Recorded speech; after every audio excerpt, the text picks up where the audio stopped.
Jadi perubahan itu hanya terjadi manakala satu orang itu memahami kondisinya buruk. Itu. Yang kedua, jadi harus punya kesadaran bahwa ini buruk. Dan yang kedua, dia harus tahu apa solusinya. Jadi kalau ini buruk berarti solusinya apa? Alternatifnya apa? Al-badilnya apa? Penggantinya apa? Dan yang ketiga, dia tahu cara mengubah dari yang buruk menuju kepada yang baik, itu caranya seperti apa gitu. Nah, ketika salah satu dari ketiga unsur itu tidak terpenuhi, maka tidak akan terjadi perubahan apa-apa sekalipun kondisinya sangat buruk. Misalnya gini, walaupun sudah dihantam oleh wabah, dihantam oleh krisis, tapi kalau dia tidak sadar bahwa ini penyebabnya kapitalisme, dia tidak akan berpikir untuk mengubah sistem, gitu. Nah, tidak akan berpikir. Jadi oleh karena itu namanya kebangkitan itu sebenarnya bukan sekedar disebabkan karena situasi buruk, tetapi dia harus ada kesadaran bahwa ini sesuatu yang buruk, gitu.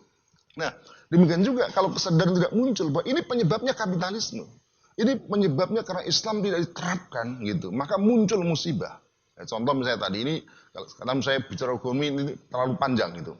Musibah ini kan sebenarnya muncul karena apa? Pelanggaran terhadap syariat.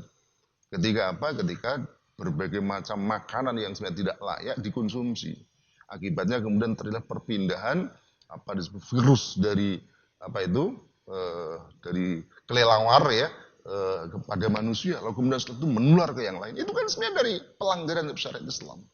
Dan pada saat yang sama juga andai kemudian Islam yang diterapkan pada saat itu tidak akan sampai seperti ini.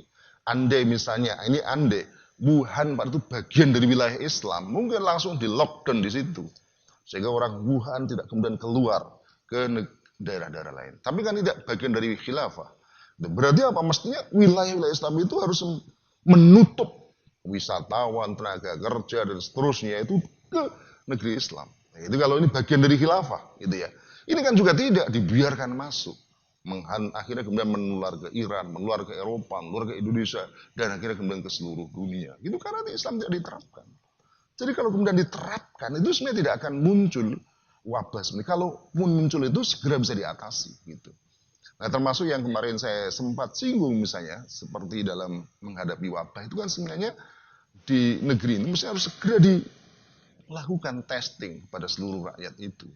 Siapa yang sakit dan siapa yang sehat. Yang sehat bekerja secara alamiah, sakit segera diobati.